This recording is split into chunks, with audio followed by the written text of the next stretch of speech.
সাল্লাম বলেন, আল্লাহ তাআলা বলেছেন, এটা হলো হাদিসে কুদসি, বলেছেন আল্লাহ, কিন্তু কথাগুলো কোরআনে নাই।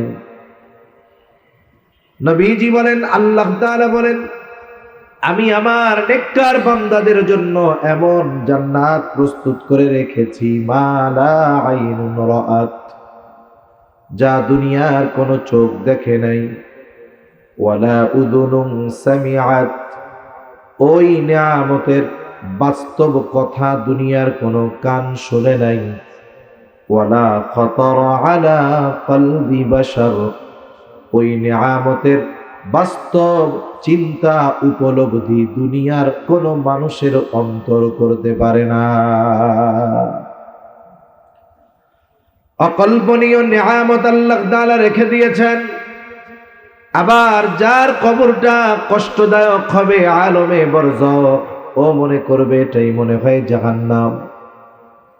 এই কষ্টের মাঝে আরেকজন শান্তির মাঝে দীর্ঘকাল পার করে ফেলবে। আল্লাহ তাআলা কোরআনুল কারীমের মধ্যে জানায় দেন, সিংহায় ফুৎকারের মাধ্যমে এই দুনিয়ায় মানব সভ্যতার অবসান ঘটবে, ইতি ঘটবে।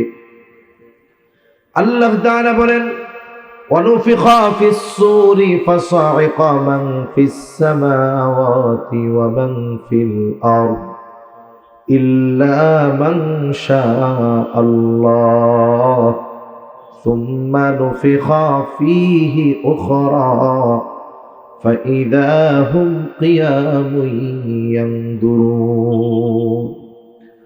আল্লাহ তাআলা বলেন, প্রথমবার সিংহায় যখন ফুৎকার দেওয়া হবে, ফাসাইকা মান ফিস সামাওয়াতি ওয়া মান ফিল আরদ, আসমান জমিনের মাঝে যা কিছু আছে, আল্লাহ তাআলা যেগুলো চান সেগুলো ছাড়া সব প্রাণী, সব প্রাণ, সব মানুষ ওই আওয়াজে প্রথমে অজ্ঞান হয়ে যাবে। মুফাসসিরিনে কেরাম বলেন, প্রথমে অজ্ঞান হবে, এরপরে তাদের ইন্তেকাল হবে, তথা তারাও মৃত্যুবরণ করবে। এর মাধ্যমে সর্বশেষ মানুষটাও আলমে বরজখের বাসিন্দা হয়ে যাবে। গোটা দুনিয়াতে আর একটা মানুষও অবশিষ্ট থাকবে না। এক সিংহায় ফুৎকারের মাধ্যমে মানব সভ্যতার, মানব জাতির অবসান হলো। দ্বিতীয় আরেকটা সিংহায় ফুৎকারের মাধ্যমে আবার আমাদেরকে পুনরুজ্জীবিত করা হবে। তবে এই দুই সিংহায় ফুৎকারের মাঝে ব্যবধান কত বছরের? হাদিসের মধ্যে আসছে, আবু হুরায়রা রাদিয়াল্লাহু তাআলা আনহু থেকে বর্ণিত, তিনি বলেন, দুই সিংহায় ফুৎকারের ব্যবধান, প্রথমবার সিংহায় ফুৎকারের 40 পর দ্বিতীয়বার সিংহায় ফুৎকার দেওয়া হবে। নবীজি বলছেন, জিজ্ঞাসা করা হলো, ইয়া রাসূলুল্লাহ, 40 দিন পর? নবীজি বললেন, না, 40 সপ্তাহ পর না, 40 মাস পর না, 40 বছর পর না। এই ধারাবাহিকতায় সর্বশেষ প্রশ্নটা হতে পারত 40,000 বছর নাকি। এই দৃষ্টিকোণ থেকে মুফাসসিরিনে কেরাম বলেন, দুই সিংহায় ফুৎকারের মাঝে ব্যবধান হবে কমপক্ষে 40,000 বছর। এই আলোকে যেই লোকটা সবচাইতে কম সময় আলমে বরজখে থাকবে, তার আলমে বরজখে অবস্থানের মেয়াদকাল হবে কমপক্ষে 40,000 বছর। তাহলে আলমে বরজখে আমাদের অবস্থান হবে দীর্ঘকাল, তবে অনন্তকাল নয়। দ্বিতীয়বার সিংহায় ফুৎকারের মাধ্যমে মানুষ আবার পুনরায় পুনরুজ্জীবিত হবে। আল্লাহ তাআলা বলেন, সুম্মা নুফিখা ফীহি উখরা ফাইযা হুম কিয়ামুন ইয়ানদুরুন। আল্লাহ তাআলা বলেন, অতঃপর যখন আবার সিংহায় ফুৎকার দেওয়া হবে, প্রত্যেকে প্রত্যেকের অবস্থান স্থল থেকে উঠে দাঁড়িয়ে যাবে। ফাইযা হুম কিয়ামুন ইয়ানদুরুন, শুধু দাঁড়িয়ে যাবে তা নয়, ডানে বামে তাকায় দেখতে থাকবে কি হচ্ছে এগুলা। সূরা জিলজালের মধ্যে আল্লাহ তাআলা বলেন, ইযা জুলজিলাতিল আরদু জিলজালাহা وأخرجت الأرض أثقالها وقال الإنسان ما لها যখন পৃথিবী প্রচন্ড বেগে প্রকম্পিত হবে তখন কি হবে? ওয়া আখরাজাতিল আরদু আথকালাহা, জমিনের মধ্যে যত ভারী জিনিস ছিল সে সবগুলোকে উগরিয়ে দিবে, বের করে দিবে। ভারী জিনিসগুলো কি হতে পারে? মুফাসসিরিন ইকরাম বলেন হয়তো মানুষের দেহ অথবা মাটির তলে যত খনিজ পদার্থ আছে, স্বর্ণ আছে আর অনেক কিছু আছে, এগুলো উগরিয়ে দিবে। এগুলো দুনিয়ার সম্পদ, এগুলোর জন্যই দুনিয়ার মানুষ সব কিছু করে। আর যখন দেখবে এইগুলা ওইভাবে জমিন উগরিয়ে দিচ্ছে, মানুষেরা বলা বলি করবে, হায় রে এগুলো কি হচ্ছে, এগুলো কি হচ্ছে। তাকায়া দেখবে আর বলবে এগুলো হচ্ছেটা কি। ফাইদা হুম কিয়ামুন ইয়ানজুরুন, দাঁড়ায়া যাবে এবং দেখতে থাকবে কি হচ্ছে এগুলো। আল্লাহ তাআলা কোরআনুল কারীমের আরেক জায়গায় বলেন ওয়ানুফিখা ফিস-সূরি ফাইদা হুম মিনাল আজদাথি ইলা রাব্বিহিম ইয়ানসিলুন। এখানে দ্বিতীয়বার সিংহায় ফুৎকার উদ্দেশ্য। দ্বিতীয়বার সিংহায় ফুৎকার দেওয়ার পরে কি হবে? ফাইদা হুম মিনাল আজদাথি ইলা রাব্বিহিম ইয়ানসিলুন, প্রত্যেকে তার অবস্থান স্থল থেকে উঠে যাবে। ইলা রাব্বিহিম ইয়ানসিলুন, সকলে তাদের রবের দিকে ছুটতে থাকবে, দৌড়াইতে থাকবে। যার কবরে আযাব ছিল তথা আলমে বরজখে যে শাস্তিতে ছিল, যেটাকে সে জাহান্নাম মনে করেছিল, ওই ব্যক্তিও দ্বিতীয়বার সিংহায় ফুৎকার দেওয়ার পর যখন হাসরের ময়দানে উঠবে, কিছুই হয় নাই, শুধু উঠবার পর হাসরের ময়দানের থমথমে ভাব দেখে ওই লোকটা তার আলমে বরজখে আযাবের কথা মুহূর্তের মধ্যে ভুলে যাবে। তার কবরে যে আযাব ছিল, হাসরের ময়দানে শুধু উঠছে, কিছুই হয় নাই, আবহাওয়া দেখাই সব ভুলে গেছে। মাঝে মধ্যে এই বৈশাখ মাস যখন আসবে, বৈশাখ মাসে আমরা মাঝে মধ্যে কি দেখি? হঠাৎ করে ভর দুপুরে চতুর্দিকে এমন কালো মেঘ হয়ে যায়, কেমন যেন মনে হয় সন্ধ্যা নেমে গেছে। এই ধরনের দৃশ্য, একটা থমথমে ভাব, গোটা দুনিয়া কেমন যেন নিস্তব্ধ নীরব, অটোমেটিকলি কিছুই হয় নাই, কিন্তু হয়েছে শুধু ওইটা, আবহাওয়ার একটু পরিবর্তন।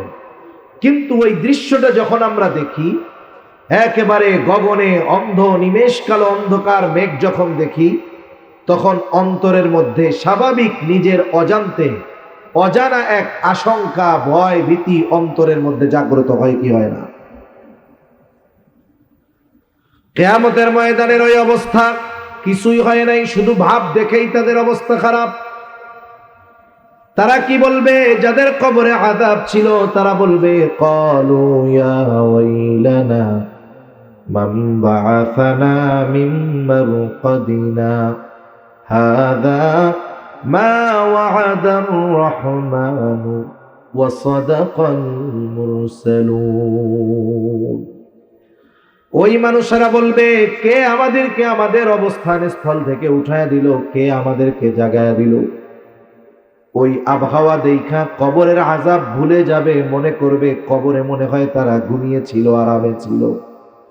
এই জন্য বলবে মান বাআসানা, কে আমাদেরকে জাগায় দিল? মুমিনরা অথবা ফেরেশতারা তাদের এই কথার জবাবে বলবে, হাযা মা ওয়া'দার রহমান, এটা হলো রহমানের সেই প্রতিশ্রুত দিবস, যেই দিবসের ওয়াদা তিনি দিয়েছিলেন।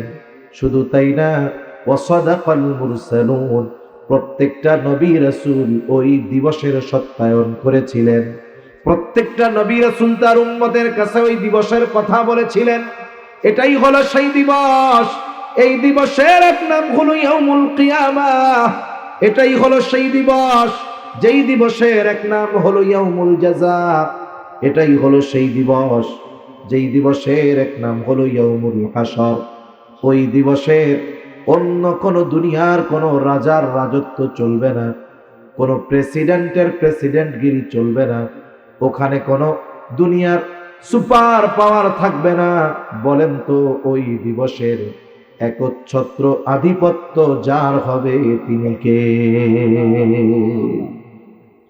একথা আমরা প্রতিনিয়ত প্রতি রাকাত নামাজের মধ্যে শুনি, বলি।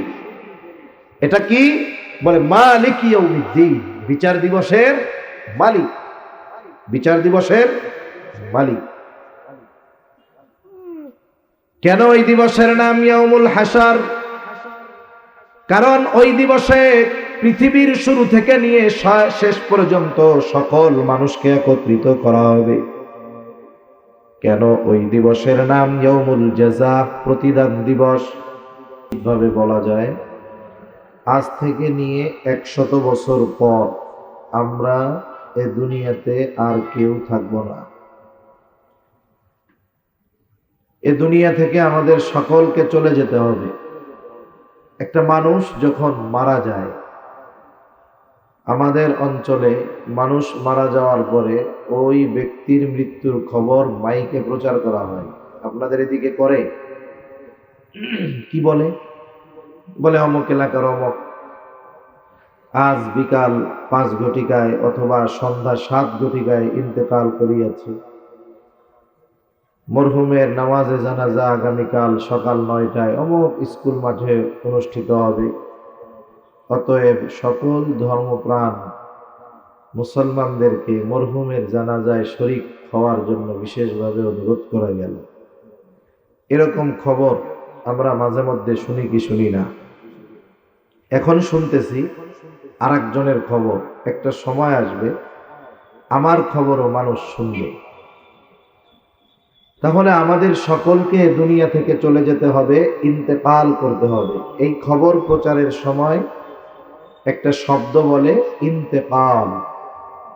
এটা আরবি শব্দ, অর্থ হলো স্থানান্তরিত হওয়া। স্থানান্তরিত হওয়া মানে মাঝে মধ্যে যেহেতু আপনারা থানা শহরে একটা প্রপার লেভেলে মাঝে মধ্যে বিভিন্ন অফিস, বিভিন্ন শোরুম, বিভিন্ন দোকান স্থানান্তর হয় কি হয় না? মনে করেন এক মার্কেটে একটা অফিস ছিল, ওইটা স্থানান্তর হয়ে আরেক বিল্ডিং এ চলে গেছে। তখন ওই পুরাতন বিল্ডিং এর সামনে বড় ব্যানার লাগিয়ে দেয় যে এই অফিস স্থানান্তর করা হয়েছে ওই বিল্ডিং এ বা অমুক জায়গায়। আসলে বাস্তবতা হলো আমরাও ইন্তেকাল তথা স্থানান্তর হই। আমাদের সব কিছু শেষ হয়ে যায়, বিষয়টা এমন নয়। মৃত্যুর মাধ্যমে সবকিছু শেষ হয় না, বরং মৃত্যুর মাধ্যমে একটা অবস্থানের একটা স্টেপ শেষ হয়, নতুন আর একটা স্টেপ শুরু হয়। কথা বুঝতেছেন তো আপনারা? আবার বাজার কেন্দ্রিক প্রোগ্রামগুলোয় অধিকাংশ সময় মানুষ এই ঠান্ডার কারণে আসতে চায় না। চিন্তা করে আমরা দোকানে বসে আরামে কম্বলের মধ্যে বসে বসে শুনি। আবার এখনকার সিস্টেম তো ত্রিপল বিছাইলে ঠান্ডাই লাগে। আগে এক সময় দেখতাম হোগলার পার্টি, চিনেন? মাহফিলগুলোর মধ্যে হোগলার পার্টি দিলে মোটামুটি বসে শান্তি হয়। গ্রামে আবার সিস্টেম আছে, খড় আছে, খেড়, খেড় বা খড়, নাড়া, অনেকে অনেক শব্দ বলে। ওইগুলো বিছাইয়া দিলেও বসে খুব আরাম হয়, কারণ জায়গা গরম হইলে তো আর ভালো লাগে না, আর তখন ভালো লাগে। গরম না হইলে বসে থাকতে কষ্ট হয়। তাই একটু মেহরবানি করে দিনের জন্য কষ্ট করি, আল্লাহ তাআলা ইনশাআল্লাহ উত্তম প্রতিদান দিবে। যারা শুনতেছে এরাও উপকৃত হচ্ছে, কোনো সন্দেহ নেই। কিন্তু যারা এখানে বসে শুনতেছে এরা স্পেশালি উপকৃত হইতেছে, এ ব্যাপারেও কোনো সন্দেহ নেই। কারণ এই সমস্ত দ্বীনি মজলিসের ব্যাপারে হাদিসের মধ্যে আসছে, সহিহ হাদিস, কোনো সন্দেহ নেই যে এই মজলিসগুলোর চতুর্দিকে রহমতের ফিরিস্তারা বেষ্টনী দিয়ে থাকে। আবার এই বেষ্টনীর মধ্যে যারা অবস্থান করে তাদের উপরে আল্লাহ তাআলার পক্ষ থেকে বিশেষ সাকিনা, রহমত নাজিল হয়। সুবহানাল্লাহ বলি। এই মজলিসের মধ্যে যারা আছে এরা এখানে এসে বসার কারণে আল্লাহ তাআলা তাদের সগীরা গুনাহগুলো মাফ করে দেয়। একজন মুমিন, হাদিসের মধ্যে আসছে, মুসলিম শরীফের হাদিস, একজন মুমিন সে যদি কোনো কষ্ট পায়, এই কষ্টের কারণে তার গুনাহ মাফ হয়। সে যদি একটু কাটার আঘাতও পায়, এই জন্য আল্লাহ তাআলা তার গুনাহ মাফ করে দেয়। চলতে গেছে, একটু ধাক্কা খেয়ে পড়তে গেছে, এই যে কষ্ট হয়েছে, এর কারণেও তার গুনাহ মাফ হয়। দেখেন, এমনিই চলতেছে, বাজারে যাচ্ছে মুমিন, পড়ে যাইতে গেছে, এই যে ধাক্কাটা লাগলো, ব্যথা পাইলো, এর কারণে সে যদি নেক পাইতে পারে, গুনাহ মাফ হতে পারে। আমরা দ্বীনি মজলিসে যারা আপনারা এই যে বসছেন কষ্ট করে, দ্বীনি কাজের জন্য কষ্ট করলে আল্লাহ তাআলার পক্ষ থেকে বিনিময় কম না বেশি? আল্লাহ তাআলা চাইলে অতি অতি বেশি আমাদেরকে দিতে পারে।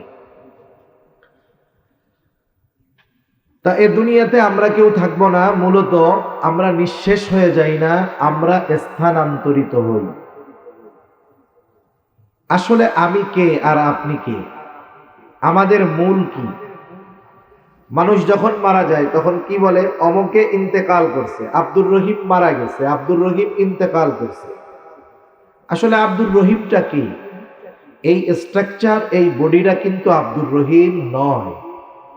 কারণ যখন মূল আব্দুর রহিমের সত্তা আমার আপনার থেকে বের হয়ে যায়, রূহটা যখন বের হয়ে যায়, তখন এই বডিটার নাম আরবিতে বলে লাশ, মানে লা শাইউন ফি, যার মধ্যে কিছুই নাই। মনে করেন এখানে অনেকে আসছেন, মাহফিল শুনতেছেন, অনেকে হয়তো কর্মজীবী ব্যবসায়ী, সারাদিন ব্যস্ততার পরে মাহফিল শুনতেছে। বাসায় হয়তো তার স্ত্রী অথবা তার কন্যা অথবা তার বোন চিন্তা করছে যে আমার স্বামী অথবা আমার ভাই অথবা আমার আব্বু মাহফিল শুনে এসে যেন তাকে আর বসে থাকতে না হয়, আগের থেকে তার বিছানাটা রেডি করে রাখি। সুন্দর মতো বিছানা ঝেড়ে মুছে পরিষ্কার করে সুন্দর দামি কম্বল টম্বল দিয়ে রেডি করে রাখছে, যাতে আপনি গিয়েই শুয়ে পড়তে পারেন। আপনার জন্য সব প্রস্তুত। আল্লাহ না করুন ওই লোকটা এখান থেকে আর বাসায় যাইতে পারলো না, এখানে সে মারা গেল, কি বলেন? ওই মা, ওই কন্যা, ওই স্বামী বলবে নাকি যে যেহেতু ওর জন্যই তো বিছানা বানাইছিলাম, লাশ তাতে কি, এই রাতটা বিছানার উপরে কম্বল গায়ে দিয়ে শোয়া রাখি। মা যত মোহাব্বত করুক এই কাজটা করবে না, বাবা যত মোহাব্বত করুক এই কাজটা করবে না, কন্যা যত মোহাব্বত করুক এই কাজটা করবে না, স্ত্রী যতই মোহাব্বত করুক বলবে না আজ রাতটা তার লাশ, বডি, এই বডিটাই তো কত দাম ছিল আমার কাছে, এই চেহারাটা দেখার জন্যই তো আমি কত রাত জেগে থাকতাম, এই মানুষটার এই স্ট্রাকচারটা বাহিরে থাকলে আমি কত টেনশনে থাকতাম, তা আজকে রাতটা বিছানাই থাক। বলেন তো রাখবে নাকি? একটু কথা বলেন না, রাখবে? বাস্তবতা এটাই। কেন রাখবে না? হাত আছে, পা আছে, চোখ আছে, কান আছে, সবই তো আছে, কিন্তু যেটা আসল সেটা আমার আপনার থেকে বিচ্ছিন্ন হয়ে গেছে। ওইটা রূহ, কিন্তু ওটাই হলো আমাদের মূল। এই রূহ শুধু বারবার জায়গা চেঞ্জ করে, একটা সময় এই রূহ জায়গা চেঞ্জ করতে করতে এই রূহের অনন্তকালের অবস্থান স্থলে সে চলে যাবে। তবে কোন রূহটার অনন্তকালের বাসস্থান জান্নাত হবে, কোন রূহটার অনন্তকালের বাসস্থান জাহান্নাম হবে, সেটা নির্ভর করে এই দুনিয়ায় রূহ যতদিন ছিল, এই দুনিয়ায় অবস্থানকালের কর্মের উপরে নির্ভর করে এই রূহ হয়তো জান্নাতি হবে, না হয় জাহান্নামী হবে। এখন আসেন, ইন্তেকালের মাধ্যমে মানুষ নতুন এক জগতে পদার্পণ করে। শুরুতে আমরা ছিলাম রূহের জগতে। আল্লাহ তাআলা আদম আলাইহিস সালামের পৃষ্ঠদেশ তথা পিঠ থেকে কিয়ামত পর্যন্ত যত মানুষ আসবে, এসেছে, আছে, সব মানুষের রূহ আল্লাহ তাআলা একত্রে বাহির করেছে। আমরা রূহের জগতে ছিলাম। এরপরে আল্লাহ তাআলা অল্প কিছু কালের জন্য আমাদেরকে আলমে বতন, আলমে রূহ থেকে স্থানান্তর করে আলমে বতন তথা মায়ের পেটের মধ্যে কিছু কাল আল্লাহ তাআলা আমাদের রেখেছেন। এরপরে মায়ের পেট থেকে আমরা যেই জগতে এসেছি এটাকে বলা হয় আলমে দুনিয়া, দুনিয়ার জগৎ। এই দুনিয়ার জগতে আমরা কিছুকাল অবস্থান করলাম। দুনিয়ার জগতে কিছুকাল অবস্থান করার পরে এরপরে আমাদের ঠিকানা হলো আলমে বরজখ। তথা কবর জগৎ বা লোকচক্ষুর অন্তরালের এক জগৎ। এই জগৎটাতে আমাদের থাকতে হবে লম্বা কাল। দুনিয়ার জগতে 60 বছর 70 বছর, কিন্তু আলমে বরজখের অবস্থান, যেই মানুষটা এই পৃথিবী থেকে সর্বশেষ ইন্তেকাল করবে, আলমে বরজখের বাসিন্দা হবে, তাকেও কমপক্ষে 40,000 বছর আলমে বরজখে থাকতে হবে। এই ওয়েটিং রুম দীর্ঘ সময়। একটা মানুষ যদি দুনিয়ায় ভালো কাজ করে তাহলে তার আলমে বরজখ শান্তিময় হবে। একটা মানুষ যদি দুনিয়াতে মন্দ কাজ করে, খারাপ কাজ করে, গুনার কাজ করে, তার আলমে বরজখ এই লম্বা সময়টাও তার জন্য বড় কষ্টের হবে। আর এই কষ্টটার পরিমাপ, মাত্রা কতটুকু? জাহান্নামের হিসাব তো অকল্পনীয়, জান্নাতের নেয়ামতের বিষয়টা অকল্পনীয়। কিন্তু যারা আলমে বরজখে কষ্টে থাকবে, এদের কষ্টটা কেমন হবে? যে কষ্টে থাকবে ও মনে করবে এটাই মনে হয় জাহান্নাম, কারণ এর চাইতে কঠিন শাস্তি আর কোনো কিছুই হতে পারে না। আবার যেই লোকটা কবরে তথা আলমে বরজখে শান্তিতে থাকবে, ও মনে করবে এটাই মনে হয় জান্নাত, কারণ এর চাইতে আরামদায়ক শান্তিদায়ক আর কোনো কিছুই হতে পারে না। কিন্তু ফেরেশতারা তাকে জানাবে যে না, এটা তোমার অনন্তকালের চূড়ান্ত বাসস্থান নয়, আর এটা জান্নাত নয়, বরং আল্লাহ তাআলা এর চাইতে কল্পনাতীত নিয়ামত তোমার জন্য জান্নাতে রেখে দিয়েছেন। নিয়ামতটা কেমন মানুষ কল্পনা করতে পারে না। قال رسول الله صلى الله عليه وسلم قال الله عز وجل أعدت لعبادي الصالحين ما لا عين رأت ولا أذن سمعت ولا خطر على قلب بشر। রাসূলুল্লাহ সাল্লাল্লাহু আলাইহি ওয়াসাল্লাম বলেন, আল্লাহ তাআলা বলেছেন, এটা হলো হাদিসে কুদসি, বলেছেন আল্লাহ, কিন্তু কথাগুলো কোরআনে নাই।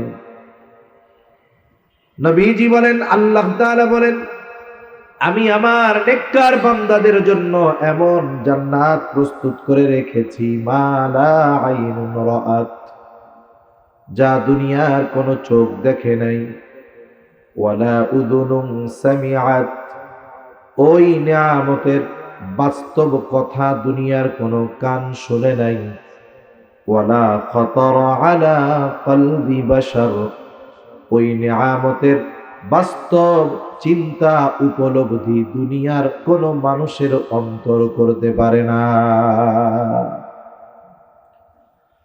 অকল্পনীয় নিয়ামত আল্লাহ তাআলা রেখে দিয়েছেন। আবার যার কবরটা কষ্টদায়ক হবে আলমে বরজখ, ও মনে করবে এটাই মনে হয় জাহান্নাম। এই কষ্টের মাঝে আরেকজন শান্তির মাঝে দীর্ঘকাল পার করে ফেলবে। আল্লাহ তাআলা কোরআনুল কারীমের মধ্যে জানায় দেন, সিংহায় ফুৎকারের মাধ্যমে এই দুনিয়ায় মানব সভ্যতার অবসান ঘটবে, ইতি ঘটবে। আল্লাহ তাআলা বলেন, وَنُفِخَ فِي الصُّورِ فَصَعِقَ مَنْ فِي السَّمَاوَاتِ وَمَنْ فِي الْأَرْضِ إِلَّا مَنْ شَاءَ اللَّهُ ثُمَّ نُفِخَ فِيهِ أُخْرَى فَإِذَا هُمْ قِيَامٌ يَنْظُرُونَ। আল্লাহ তাআলা বলেন, প্রথমবার সিংহায় যখন ফুৎকার দেওয়া হবে, ফাসাইকা মান ফিস সামাওয়াতি ওয়া মান ফিল আরদ, আসমান জমিনের মাঝে যা কিছু আছে, আল্লাহ তাআলা যেগুলো চান সেগুলো ছাড়া সব প্রাণী, সব প্রাণ, সব মানুষ ওই আওয়াজে প্রথমে অজ্ঞান হয়ে যাবে। মুফাসসিরিনে কেরাম বলেন, প্রথমে অজ্ঞান হবে, এরপরে তাদের ইন্তেকাল হবে, তথা তারাও মৃত্যুবরণ করবে। এর মাধ্যমে সর্বশেষ মানুষটাও আলমে বরজখের বাসিন্দা হয়ে যাবে। গোটা দুনিয়াতে আর একটা মানুষও অবশিষ্ট থাকবে না। এক সিংহায় ফুৎকারের মাধ্যমে মানব সভ্যতার মানব জাতির অবসান হলো। দ্বিতীয় আর একটা সিংহায় ফুৎকারের মাধ্যমে আবার আমাদেরকে পুনরুজ্জীবিত করা হবে। তবে এই দুই সিংহায় ফুৎকারের মাঝে ব্যবধান কত বছরের?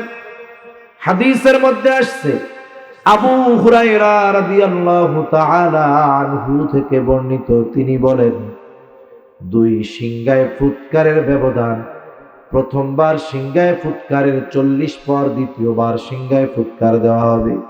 নবীজি বলছেন, জিজ্ঞাসা করা হলো, ইয়া রাসূলুল্লাহ 40 দিন পর? নবীজি বললেন, না, 40 সপ্তাহ পর না, 40 মাস পর না, 40 বছর পর না।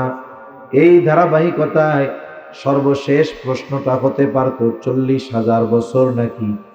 এই দৃষ্টিকোণ থেকে মুফাসসিরিনে কেরাম বলেন, দুই সিংহায় ফুৎকারের মাঝে ব্যবধান হবে কমপক্ষে 40,000 বছর। এই আলোকে যেই লোকটা সবচাইতে কম সময় আলমে বরজখে থাকবে, তার আলমে বরজখে অবস্থানের মেয়াদকাল হবে কমপক্ষে 40,000 বছর। তাহলে আলমে বরজখে আমাদের অবস্থান হবে দীর্ঘকাল, তবে অনন্তকাল নয়। দ্বিতীয়বার সিংহায় ফুৎকারের মাধ্যমে মানুষ আবার পুনরায় পুনরুজ্জীবিত হবে। আল্লাহ তাআলা বলেন, সুম্মা নুফিখা ফীহি উখরা ফাইযা হুম কিয়ামুন ইয়ানদুরুন। আল্লাহ তাআলা বলেন, অতঃপর যখন আবার সিংহায় ফুৎকার দেওয়া হবে, প্রত্যেকে প্রত্যেকের অবস্থান স্থল থেকে উঠে দাঁড়িয়ে যাবে। ফাইযা হুম কিয়ামুন ইয়ানদুরুন, শুধু দাঁড়িয়ে যাবে তা নয়, ডানে বামে তাকায় দেখতে থাকবে কি হচ্ছে এগুলা।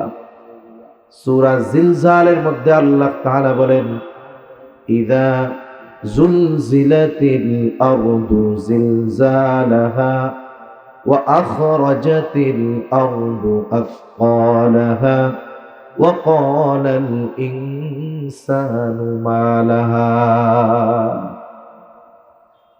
যখন পৃথিবী প্রচন্ড বেগে প্রকম্পিত হবে, তখন কি হবে? ওয়া আখরাজাতিল আরদু আথকালাহা, জমিনের মধ্যে যত ভারী জিনিস ছিল সে সবগুলোকে উগরিয়ে দিবে, বের করে দিবে। ভারী জিনিসগুলো কি হতে পারে? মুফাসসিরিন কেরাম বলেন, হয়তো মানুষের দেহ অথবা মাটির তলে যত খনিজ পদার্থ আছে, স্বর্ণ আছে, আর অনেক কিছু আছে, এগুলো উগরিয়ে দিবে। এগুলো দুনিয়ার সম্পদ, এগুলোর জন্যই দুনিয়ার মানুষ সব কিছু করে। আর যখন দেখবে এইগুলা ওইভাবে জমিন উগরিয়ে দিচ্ছে, মানুষেরা বলা বলি করবে, হায় রে, এগুলো কি হচ্ছে, এগুলো কি হচ্ছে। তাকায়া দেখবে আর বলবে, এগুলো হচ্ছেটা কি। ফাইদা হুম কিয়ামুন ইয়ানদুরুন, দাঁড়ায়া যাবে এবং দেখতে থাকবে কি হচ্ছে এগুলো।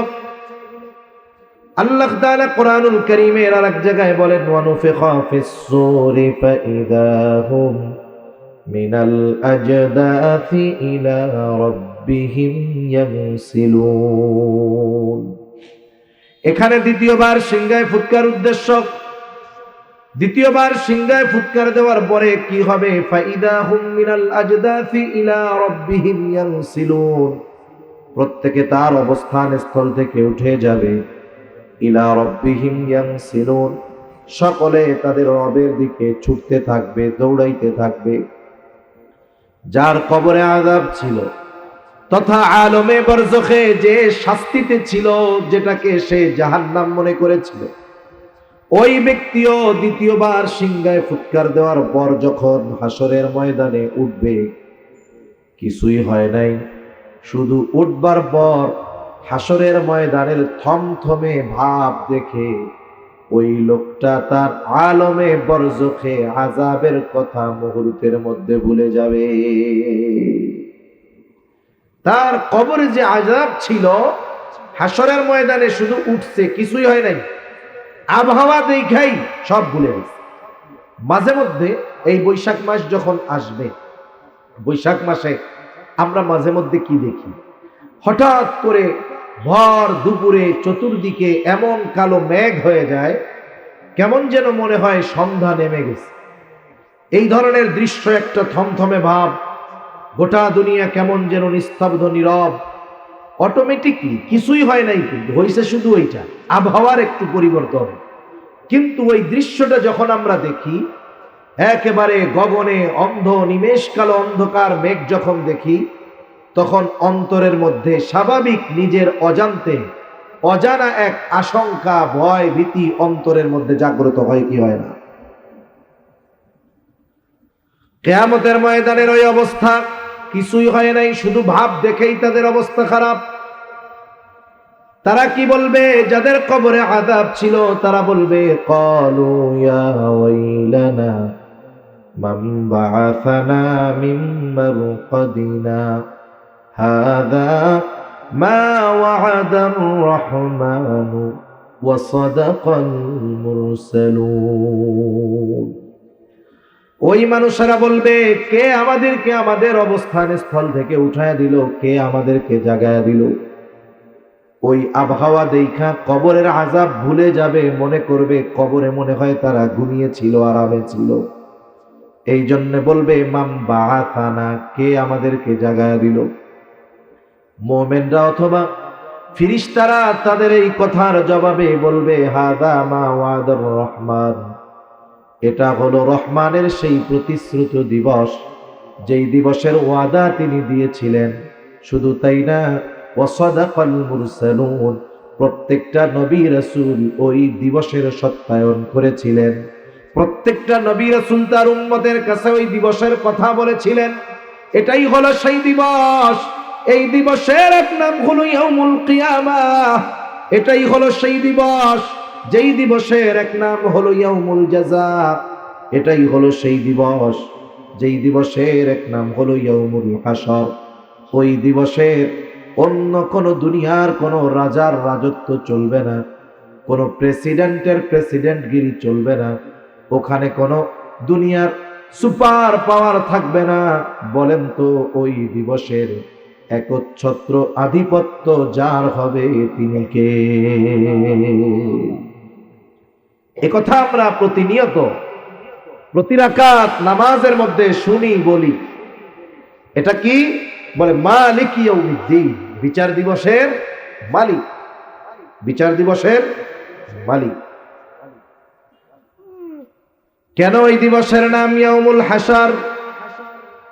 কারণ ওই দিবসে পৃথিবীর শুরু থেকে নিয়ে শেষ পর্যন্ত সকল মানুষকে একত্রিত করা হবে।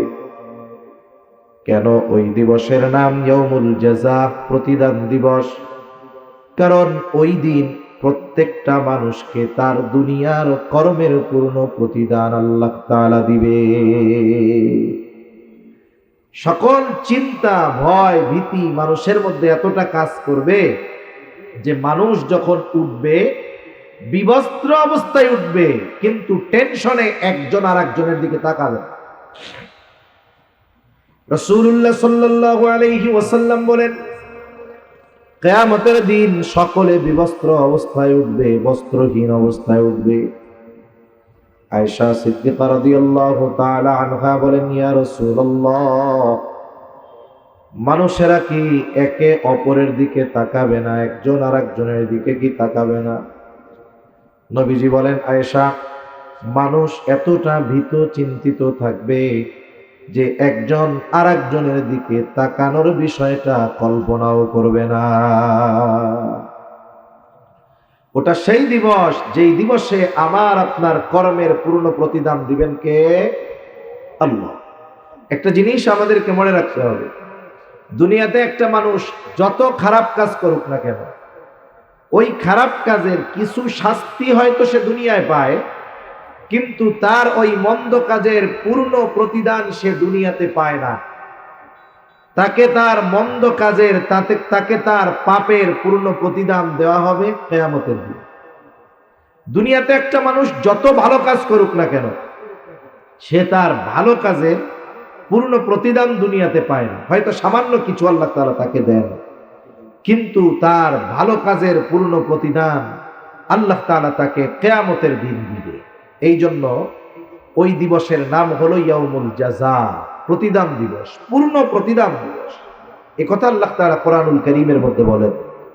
আল্লাহ তাআলা বলেন, ওয়া ইন্নামা তুওয়াফাউনা উজুরাকুম ইয়াউমাল কিয়ামাহ ফামান যুহযিহা আনিন নার ওয়া উদখিলাল জান্নাতা ফাকাদ ফাজ। আল্লাহ তাআলা বলেন, ওয়া ইন্নামা তুওয়াফাউনা উজুরাকুম ইয়াউমাল কিয়ামাহ, কিয়ামতের দিন তোমাদেরকে তোমাদের দুনিয়ার কর্মের পূর্ণ প্রতিদান দেওয়া হবে। শুনে রাখো, ফামান যুহযিহা আনিন নার, ওই দিন যাকে আগুন থেকে বাঁচানো হবে তথা জাহান্নাম থেকে বাঁচানো হবে, ওয়া উদখিলাল জান্নাতা ফাকাদ ফাজ, আর যাকে জান্নাতে প্রবেশ করানো হবে, আল্লাহ তাআলা বলেন জাহান্নাম থেকে বাঁচানো হবে, জান্নাতে প্রবেশ করানো হবে, ফাকাদ ফাজ, ওই লোকটাই আসল সফল হয়ে যাবে। তাহলে দুনিয়ার কর্ম, পদ, পদবী, ক্ষমতা এগুলার সাথে বাস্তবিক সফলতার ন্যূনতম কোনো সম্পর্ক না। একজন মানুষ দুনিয়ার সবচাইতে বড় অর্থের মালিক হয়ে গেল, সবচাইতে বড় ধনী হয়ে গেল, তার এই সফলতার মেয়াদ কতটুক? চোখ বুঝার আগ পর্যন্ত। চোখ বুঝছে তো এই সফলতা, এরপরে একটুও তার কোনো কাজে আসবে। এ দুনিয়ার পুরা দুনিয়ার বাদশাহী পেয়ে গেল সে, একটা দেশের না, গোটা ওয়ার্ল্ডের পাওয়ার তার হাতে চলে আসছে, ক্ষমতা চলে আসছে। এই লোকটা এই ক্ষমতা কতটুক সফল?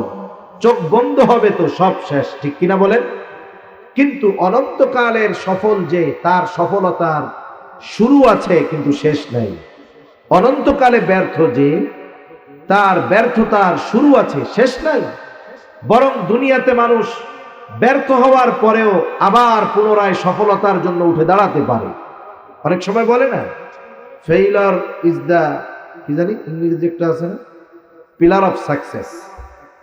হ্যাঁ, এখন এই যে ব্যর্থতাই সফলতার ভিত করে দেয়, এটা দুনিয়াতে সম্ভব, কিন্তু আখিরাতে যে একবার ব্যর্থ হবে সে আর সফলতার কল্পনাও করতে পারবে না, ঠিক কিনা বলে? সেজন্য আমাদেরকে মূলত দুনিয়াতে যা হয় হোক, আখিরাতে সফল হওয়ার কর্মগুলো দুনিয়াতে করতে হবে। কারণ দুনিয়ার কর্মের উপরেই আখিরাতের সফলতা ব্যর্থতা নির্ভর করতেছে। আপনি দুনিয়া করেন, লিগ্যাল ওয়েতে করেন, কোনো সমস্যা নেই। আপনি ব্যবসা করেন, ভালো কাজ, লিগ্যাল ওয়েতে করেন, নীতি নৈতিকতা, সত্যবাদিতা, আমানতদারিতা ঠিক রেখে করেন, কোনো অসুবিধা নেই। বরং আপনি মানুষের কল্যাণে যদি চিন্তা করেন যে সকলে ভেজাল খাওয়ায়, আমি মানুষকে পিওরটা খাওয়াবো, এটা ইবাদত হবে, বিজনেস হবে, সাথে সাথে আপনার প্রফিট হবে, লাভ হবে, ঠিক কিনা? কিন্তু আপনি যদি চিন্তা করেন এই বিজনেসটা হলো শুধু আমার কামানোর রাস্তা, তাহলে এই বিজনেস আপনাকে জাহান্নাম পর্যন্ত নিয়ে যাবে। আপনি সমাজে সম্ভ্রান্ত সম্মানিত মানুষ হয়েছেন, পাওয়ার পেয়েছেন, বড় চাকরি পেয়েছেন, আপনি আপনার এই ক্ষমতাটাকে ভালো কাজে লাগান। আপনি যদি এটাকে নিজের আখের গোছানোর চিন্তা করেন যে আমার সম্পদের পাহাড় গড়ার একটা সুযোগ হলো, দুর্বলের উপরে জুলুম করার সুযোগ হলো, তাহলে ওই পাওয়ার, ওই ক্ষমতা আপনাকে জাহান্নাম পর্যন্ত পৌঁছায়া দিবে, এ ব্যাপারে কোনো সন্দেহ নাই। সেজন্য এই দুনিয়াতেই আমাদেরকে অনন্তকালের সফলতার বীজ বপন করতে হবে। ওই দিন আল্লাহ তাআলা প্রতিদান দিবেন। কিয়ামতের ময়দানে কয়েকটা টাইম, কয়েকটা মুহূর্ত হবে যেই সময়ে মানুষেরা সকলে চিন্তিত থাকবে, ভীত থাকবে, একেবারে ঠান্ডাড হয়ে যাবে। কি হবে এরপরে? যেমন যখন পরীক্ষার ফলাফল ঘোষণার একেবারে চূড়ান্ত মুহূর্ত হয়, যে স্টুডেন্ট সে কতটা টেনশনে থাকে সে সেটা বুঝতে পারবে। কারণ সে জানে এখনই যেটা প্রকাশিত হবে এটাই আমার সফলতার খবর, এখনই যেটা প্রকাশিত হবে এটাই হয়তো বা হতে পারে আমার ব্যর্থতার খবর, ঠিক কিনা বলেন? দুনিয়ার ফলাফল প্রকাশের আগে কত টেনশন, যেই ফলাফল খারাপ হলেও নেক্সটে ভালো করার সুযোগ থাকে, কিন্তু আখিরাতের ময়দানে যখন ফলাফল খারাপের ঘোষণা আসবে, এটাকে রিকভারি করার কোনো সুযোগ মানুষের জন্য আর থাকবে না। যেই সময়গুলোতে মানুষ সবচেয়ে চিন্তিত ভীত থাকবে, এর মধ্যে অন্যতম একটি টাইম হলো যখন মানুষকে আমলনামা দেওয়ার খবর জানানো হয় যে এখন তোমাদের সবার আমলনামা দেওয়া হবে, মুমিন হোক আর কাফের হোক, সকলকে সকলের দুনিয়ার আমলনামা, আমলের খবর ফাইল আকারে পৌঁছায়া দেওয়ার ব্যবস্থা আল্লাহ তাআলা রেখে দিয়েছেন। আল্লাহ তাআলা ঘোষণা দিবেন, আমলনামাগুলো ছেড়ে দেওয়া হবে, প্রত্যেকের আমলনামা প্রত্যেকের হাতে পৌঁছিয়ে যাবে। কেউ বা ডান হাতে আমলনামা পাবে, কেউ বাম হাতে পাবে। ডান হাতে যারা আমলনামা পাবে, এর দ্বারা তারা নিশ্চিত হবে যে আমাদের জাহান্নামে যাওয়া লাগবে না।